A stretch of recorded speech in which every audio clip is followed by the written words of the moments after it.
दिसंबर का महीना था। रात भर ठंडी हवाएं चलती रहीं। पूरा गांव बर्फीली ओस की चादर में लिपटा हुआ था। खेतों के ऊपर धुंध की मोटी परत छाई थी। मुर्गे भी जैसे आज देर से बांग देने का मन बना चुके थे। गांव के किनारे एक छोटी सी झोपड़ी थी। टूटी हुई छप्पर से हवा अंदर आ जाती थी। अंदर एक आदमी फटे कंबल में लिपटा हुआ करवटें बदल रहा था। वो था रघुवीर, एक गरीब मजदूर। उम्र करीब 30 साल। चेहरे पर मेहनत की लकीरें साफ दिखती थीं। पास में उसकी बीवी सरिता राख में हाथ सेक रही थी और चूल्हे पर पानी गर्म करने की कोशिश कर रही थी। अरे रघुवीर, उठो ना, सूरज निकल गया है। काम पर नहीं जाओगे क्या आज? सूरज तो निकला है, पर जाड़ा नहीं गया। ये ओढ़ने से भी सर्दी हड्डी में चुभ रही है सरिता। आज तो लगता है पूरा शरीर जम जाएगा। तुम्हें पता है ना, ठाकुर जी के गोदाम पर अगर देर हो गई तो मजदूरी कट जाएगी। बच्चों के लिए दाल तक नहीं बची घर में। हाँ, मालूम है। ये ठंड भी जैसे गरीबों की दुश्मन है। अमीर लोग तो अंगीठी के पास रजाई में पड़े रहते हैं, और हम छोरों, क्या ही बोलूं। रघुवीर वो बात अधूरी छोड़कर खड़ा हुआ। रुको, कुछ खा लो, पेट में कुछ जाएगा तो ताकत बनेगी। क्या है खाने को? बस कल की बची हुई सूखी रोटी और थोड़ा गुड़। रघुवीर ने मुस्कुराने की कोशिश की, पर वो मुस्कान थकी हुई थी। गुड़ तो मिठास देता है, पर आज ये भी ठंडा पड़ गया है। वो रोटी खाकर लाठी उठाकर झोपड़ी से बाहर निकल गया। हवा के झोंके ने उसके गाल सुन्न कर दिए। गांव से गोदाम तक का रास्ता करीब 5 किलोमीटर का था। रास्ते भर धुंध इतनी घनी थी कि सामने कुछ दिखता नहीं था। मिट्टी पर पाले की परत जम चुकी थी। रास्ते में वही पुराने साथी मिले, गोलू, रमेश और चमन। अरे रघुवीर, आज भी निकला है रे तू। लगा था आज तो तू रजाई से बाहर नहीं निकलेगा। भाई, रजाई तो है नहीं, बस फटे कंबल में खुद को समेटे निकले हैं। सर्दी तो जान ले लेगी इस बार। कल रात हमारे घर के पास तालाब जम गया पूरा। अरे सुनो, ठाकुर ने कहा है आज जल्दी पहुंचना, नए चावल की खेप आई है। जो देर करेगा उसका हिसाब कटेगा। ठाकुर के हिसाब में तो हमेशा हम ही घाटे में रहते हैं। फिर भी चलो, चलना तो पड़ेगा। चारों चल पड़े धुंध में खोई रास्ते से। हर कदम पर मिट्टी से भांप उठती थी। पांव की उंगलियां जमी जा रही थी। गोदाम पर पहुंचते ही आग की लपटें देख सबने हाथ सेकना शुरू किया, मगर आग सिर्फ ठाकुर और उसके चेलों के पास थी। मजदूरों के हिस्से में बस धूल और धुआं। अरे ओ रघुवीर, फिर देर से आया रे तू। अभी तो 2 घंटे पहले सब पहुंचे थे। मालिक, धुंध बहुत थी, रास्ता दिख नहीं रहा था। बहाने मत बना। आज आधा दिन की मजदूरी कटेगी, समझा? रघुवीर कुछ नहीं बोला, बस अपनी जगह जाकर बोरियां उठाने लगा। हाथ लाल पड़ चुके थे, उंगलियों की चमड़ी फट रही थी। हर बार बोरा छूने पर ठंड जैसी सीधी हड्डियों में उतर जाती। पास में गोलू बोला, रघुवीर, इतनी सर्दी में काम करना जान का खतरा है। चलो आज थोड़ा ढीला काम करते हैं। ढीला काम करने से घर में रोटी ढीली पड़ जाती है। गोलू, चलो हाथ चलाओ। दोपहर तक सूरज थोड़ा निकला, मगर हवा अब भी ठंडी थी। सब मजदूर चूल्हे के पास बैठे रोटी सेक रहे थे। रघुवीर ने अपनी बोरी से वो सूखी रोटी निकाली और आग पर गरम किया। रघुवीर, तेरी बीवी अच्छी रोटी बनाती है यार, खुशबू दूर तक जाती है। हाँ, पर जब आटा ही मुश्किल से मिलता है तो हर रोटी दावत लगती है। तेरे बच्चे कैसे हैं? ठंड में बीमार पड़ गए हैं दोनों। छोटे बेटे को खांसी है, डॉक्टर के पास ले जाने का सोच रहा हूं, पर पहले मजदूरी मिले तब। सब चुप हो गए। उस सन्नाटे में बस आग के चटकने की आवाज थी। शाम होते ही हवा और तेज हो गई। मजदूर अपने औजार समेटने लगे। ठाकुर पैसे गिन रहा था। आज आधा दिन की मजदूरी, 75 रुपया लेना है तो ले जा, वरना कल पूरा दिन काम कर लेना। ठीक है मालिक। उसने पैसे लिए और कांपते हाथों से जेब में रख लिए। भाई 75 रुपए में क्या होगा? कम से कम चूल्हा तो जल जाएगा। रात का अंधेरा उतर चुका था। रास्ते में ओस की बूंदें अब जमकर बर्फ सी लग रही थीं। रघुवीर धीरे धीरे चलता हुआ घर लौटा।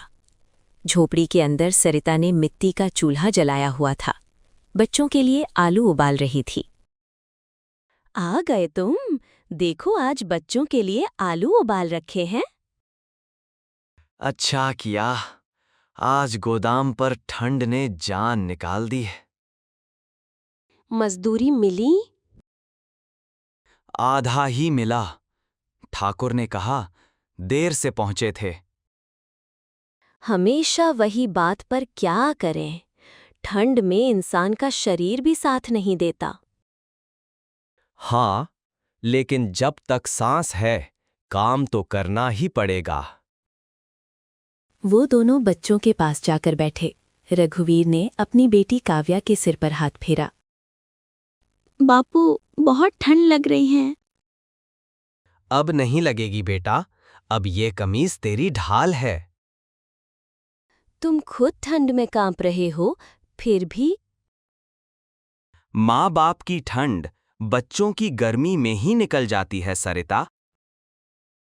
3 दिन बीत चुके थे। सर्दी अब जैसे जान ले लेने वाली हो गई थी। हवा में नमी नहीं, सीधे बर्फ की सुइयां चल रही थी। गांव की गलियां सूनी थीं। लोग दरवाजे बंद करके रजाई और अलाव के सहारे खुद को बचाने की कोशिश में लगे थे। पर रघुवीर के घर में तो ना रजाई थी, ना अलाव के लिए सूखी लकड़ियां। झोपड़ी के कोनों में हवा सीटी बजा रही थी, मानो कह रही हो, देखो कौन बच पाता है आज। रघुवीर, बाहर का दरवाजा कसकर बंद करो, हवा अंदर आ रही है। बच्चों के होंठ नीले पड़ गए हैं। लकड़ी की कील निकल गई है, रस्सी से बांधता हूं। उसने टूटी रस्सी से दरवाज़ा कसकर बांधा और लौटा तो देखा सरिता ने बच्चों को अपनी गोद में समेट रखा है। बापू, बहुत ठंड लग रही है, आग जलाओ ना। रघुवीर ने चारों ओर देखा। लकड़ी नहीं थी, सिर्फ पुरानी बांस की टोकरियां और कुछ सूखे पत्ते। सरिता, ये टोकरियां ही जलानी पड़ेंगी, नहीं तो बच्चे जम जाएंगे। पर यही टोकरियां तो काम में आती है। जीने के लिए पहले सांस चाहिए, बर्तन बाद में काम आएंगे। उसने टोकरियां तोड़ी, चूल्हे में रखी और माचिस जलाई। थोड़ी देर में आग की लौ उठी, पर वो लौ इतनी कमजोर थी कि बस कुछ मिनटों में बुझने लगी। सरिता, अगर कल तक लकड़ी ना मिली तो ये झोपड़ी भी बर्फ बन जाएगी। अगले दिन सूरज तो निकला, पर उसकी किरणों में भी गर्मी नहीं थी। पूरा गांव जैसे मौत की नींद में था। लोग घरों में बंद थे। खेतों पर अब सफेद बर्फ की परत जम चुकी थी। रघुवीर ने बाहर झांका। हवा में धुंध ऐसे घूम रही थी जैसे किसी भूत का साया हो। कहीं मत जाना आज, ठाकुर का गोदाम भी बंद होगा। सुना है कल रात उसके एक मजदूर की ठंड से मौत हो गई। अगर मैं ना जाऊं तो बच्चों को खाने को क्या दूं सरिता?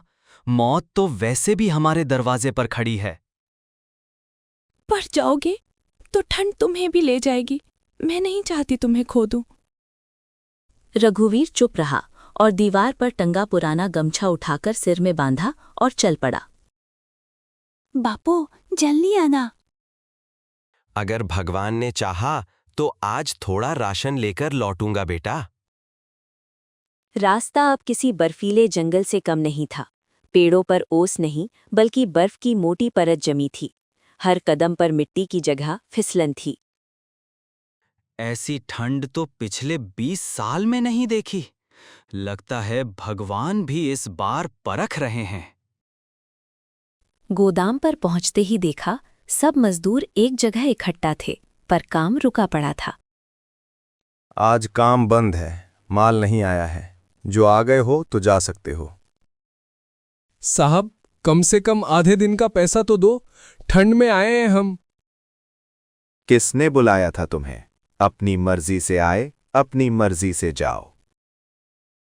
सबके चेहरे उतर गए। किसी में ताकत नहीं थी बहस करने की। रघुवीर चुपचाप मुड़ा और वापस चल पड़ा। उसकी उंगलियां सख्त हो चुकी थीं। घर पहुंचा तो देखा सरिता ने बच्चों को गोद में लेकर बैठी थी। चूल्हा बुझा हुआ था। आग क्यों नहीं जलाई? लकड़ी खत्म हो गई रघुवीर, टोकरियां भी नहीं रही। सुबह से कुछ खाया नहीं सबने। रघुवीर ने जेब टटोली। खाली ठाकुर ने पैसे नहीं दिए, अब क्या करेंगे? रघुवीर कुछ नहीं बोला। बाहर गया और झोपड़ी के पीछे सड़े पुराने लकड़ी के खंबे देखे। वो गांव के कुएं की टूटी बाड़ थी। उसने सोचा, अगर चोरी भी कहलाए तो क्या, बच्चों की जान बड़ी है। वो बाड़ तोड़ लाया और आग जलाई। थोड़ी देर में झोपड़ी में हल्की गर्मी फैल गई। बच्चे मुस्कुराए। बापू, अब अच्छा लग रहा है। बस यही आग जलती रहे बेटा, यही हमारी जिंदगी की आस है। 3 दिन बाद सर्दी और भी बढ़ गई। अब हवा चलने से पहले ही लोग दरवाजे कसकर बंद कर लेते थे। रघुवीर की बेटी काव्या को तेज बुखार चढ़ गया। रघुवीर, ये तो जल रही है बुखार में। कुछ करो, डॉक्टर को बुलाओ। डॉक्टर तक पहुंचने के लिए 2 मील चलना पड़ेगा सरिता। इस ठंड में रास्ता भी बंद है। तो क्या इसे ऐसे ही छोड़ दे? रघुवीर ने काव्या को पकड़कर खड़ा किया। उसका शरीर बुखार से तप रहा था। मैं भगवान से हार नहीं मानूंगा। वो काव्या को उठाकर झोपड़ी के बाहर निकल पड़ा। हवा उसके चेहरे पर बर्फ बनकर चुभ रही थी। रघुवीर उनके दरवाजे पर पहुंचा। दरवाजा खटखटाया। कौन है रे इस वक्त? मैं रघुवीर, मेरी बेटी को तेज बुखार है, कृपा करके देख लो बाबा। इतनी ठंड में बच्ची को बाहर क्यों लाए रे पगले? खुद मर जाएगा और इसे भी मार डालेगा। मर भी गया तो क्या फर्क पड़ता है बाबा? मर भी गया तो क्या फर्क पड़ता है बाबा? वैद्य ने बच्ची को देखा, कुछ दवाइयां दी और कहा, गरम कपड़ा नहीं है क्या इसके पास? कुछ नहीं है बाबा, बस ये पुराना कंबल है। इस सर्दी में गरीब का बचना मुश्किल है बेटा, पर कोशिश कर आग जलाए रखना और ये दवा दे देना। रघुवीर ने धन्यवाद किया और वापस भागा। झोपड़ी में पहुंचकर उसने आग जलाई, दवा दी और पूरी रात काव्या को गोद में लेकर बैठा रहा। बाहर बर्फ गिर रही थी, पर अंदर पिता का प्यार जल रहा था। ठंड चाहे जितनी बढ़ जाए, मैं नहीं टूटूंगा। मैं अपनी बेटी को बचाकर रहूंगा। धीरे धीरे सुबह की पहली किरण आई।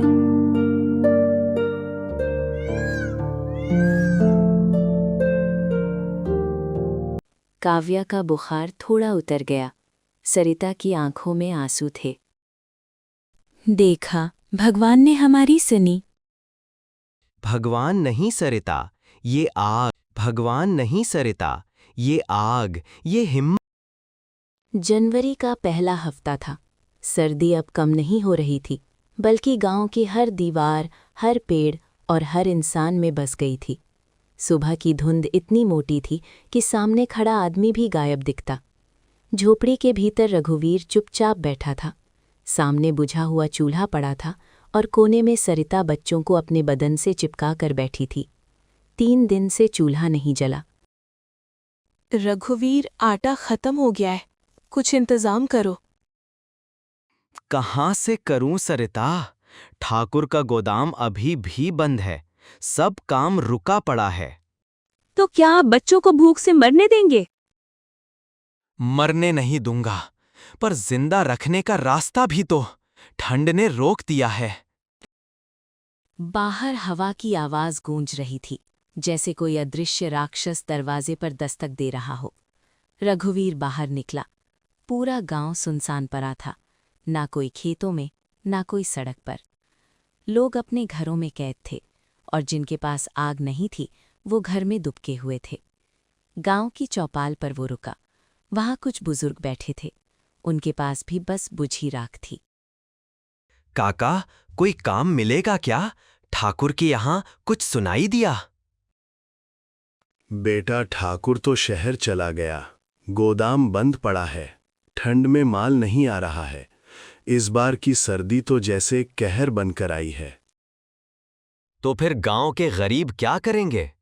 जितनी आग है उतने दिन जिएंगे, उसके बाद जो किस्मत।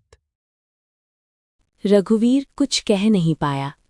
झोपड़ी में लौटकर देखा, सरिता ने बच्चों को सुला दिया था।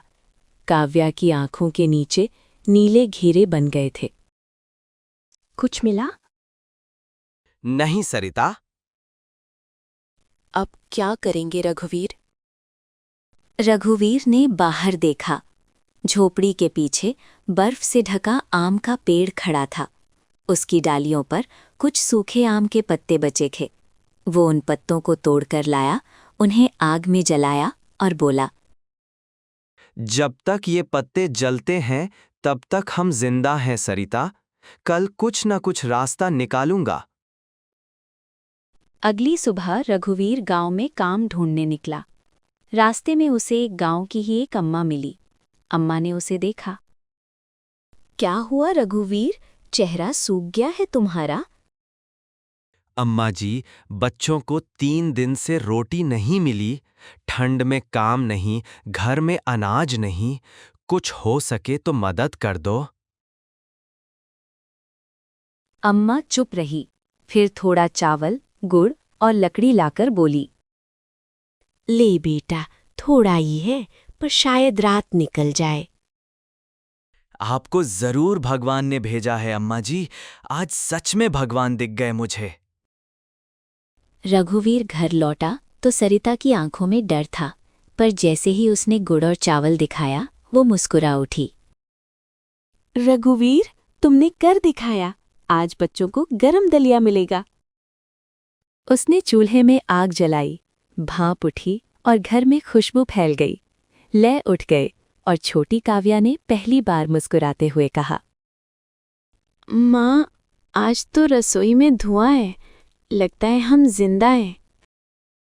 जब तक ये धुआं उठता रहेगा हम किसी ठंड से नहीं हारेंगे। पर ये खुशी ज्यादा देर नहीं टिक सकी। 3 दिन बाद फिर ठंडी हवाओं का तूफान उठा। रात में बर्फीली हवा ने झोपड़ी के एक हिस्से को उड़ा दिया। रघुवीर, दीवार गिर गई। रघुवीर ने बच्चों को पीछे किया और चिल्लाया, कोई रस्सी दो, कोई बांध दो इसे। उसने पुराना कपड़ा फाड़कर दीवार की दरार बंद की। बापू, अब तो आग भी नहीं बची। हम ही आग हैं बेटा। जब तक हम जल रहे हैं ठंड हमें नहीं बुझा सकती। वो बात जैसे खुद को भी हिम्मत दे रही थी। रात के सन्नाटे में सब सो गए। रघुवीर जाग रहा था। वो आग के पास बैठा राख को कुरेदता रहा ताकि थोड़ी गर्मी बनी रहे। वो सोच रहा था, एक दिन आएगा जब ठंड जाएगी, सूरज लौटेगा, खेत फिर से हरे होंगे। पर क्या हम तब तक टिक पाएंगे? उसकी आंखें बंद होने लगी। बाहर आसमान में बादल हटे और चांदनी बर्फ पर चमक उठी। धीरे धीरे रघुवीर के होठों पर एक हल्की मुस्कान आई। सुबह जरूर आएगी, बस एक रात और। झोपड़ी के भीतर सरिता बैठी थी। उसके चेहरे पर थकान और डर दोनों थे। बच्चे कोने में दुबके थे, जैसे बर्फ से बचने की कोशिश कर रहे हों। रघुवीर, अब क्या करेंगे? ठंड कम नहीं हो रही और गोदाम बंद ही पड़ा है। रघुवीर चुपचाप बैठा था, आंखें नीचे झुकी। कुछ देर बाद बोला, सरिता, अब इंतजार नहीं कर सकता। अगर मैं कुछ ना करूं तो भूख ही हमें मार देगी। क्या सोच रहे हो?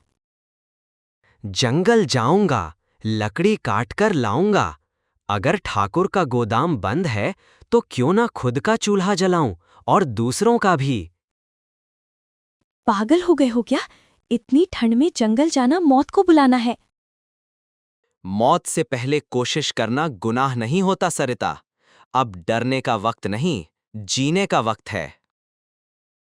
उसने फटी हुई कमीज पर पुराना कोट डाला, कुल्हाड़ी उठाई और जंगल की ओर निकल पड़ा। जंगल गांव से करीब 2 कोस दूर था। रास्ता बर्फ से ढका हुआ था।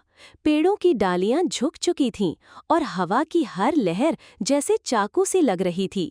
रघुवीर के कदम डगमगा रहे थे, लेकिन उसके इरादे मजबूत थे। हर पेड़ को देखकर वो सोचता, यही वो आग है जो मेरे घर को बचा सकती है। जब जिंदगी ठंडी पड़ जाए तो आदमी को खुद आग बनना पड़ता है। वो एक सूखे पेड़ के पास पहुंचा, कुल्हाड़ी उठाई और लकड़ी काटने लगा। हाथ सुन हो चुके थे, मगर वो रुकता नहीं था। कई घंटे बीत गए। उसने लकड़ियों का छोटा सा गट्ठर तैयार किया और उसे कंधे पर रख लिया। रास्ते में कई बार फिसला गिरा, मगर उठा, क्योंकि अब उसे सिर्फ जीना था। शाम होते होते वो गांव लौटा। लोगों ने देखा, रघुवीर के कंधे पर लकड़ी का गट्ठर है। अरे रघुवीर, तू जंगल गया था इस जाड़े में, जिंदा लौट आया। ये भी चमत्कार है बेटा। काका, अब ठंड से डर नहीं लगता, डर तो भूख से था। वो लकड़ियां घर लाया, आग जलाई और पहली बार उसकी झोपड़ी में गर्मी महसूस हुई। सरिता और बच्चे आग के पास बैठे, चेहरों पर राहत की चमक थी। आज तो पहली बार गर्मी लग रही है रघुवीर, तुम सच में बाजीगर हो। बाजी नहीं, जिंदगी की बाजी थी सरिता, जीतना ही था। अगले दिन रघुवीर ने सोचा, अगर मैं लकड़ी काट सकता हूं तो क्यों ना उसे बेचूं। वो फिर जंगल गया। इस बार कुछ और लोगों को साथ लिया। गोलू, चमन और रमेश सबने मिलकर सूखी लकड़ियां काटी और गांव में बेचने लगे। धीरे धीरे गांव के लोग भी उससे लकड़ी खरीदने लगे। रघुवीर के झोपड़ी के बाहर अब रोज धुआं उठने लगा। चूल्हे का धुआं, जिंदगी का निशान। रघुवीर भाई, तू तो ठंड का राजा बन गया रे। नहीं गोलू, बस ठंड को हराना सीख गया हूं। फरवरी के शुरुआती दिन थे। अब हवा में थोड़ी गर्मी आने लगी थी। खेतों की मिट्टी फिर से सांस लेने लगी थी। गांव में लोग बाहर निकलने लगे। बच्चे फिर से खेलते दिखने लगे। ठंड की कठोर परत अब धीरे धीरे पिघल रही थी। रघुवीर अपनी झोपड़ी के बाहर बैठा था, बच्चों को हंसते हुए देख रहा था। सरिता पास आकर बोली, देखो, ठंड आखिर चली गई रघुवीर, तुम्हारी मेहनत ने हमें बचा लिया। ठंड तो हर साल आएगी सरिता, पर अब डर नहीं लगेगा। जब तक हाथों में ताकत है और दिल में हिम्मत, कोई सर्दी हमें नहीं रोक सकती।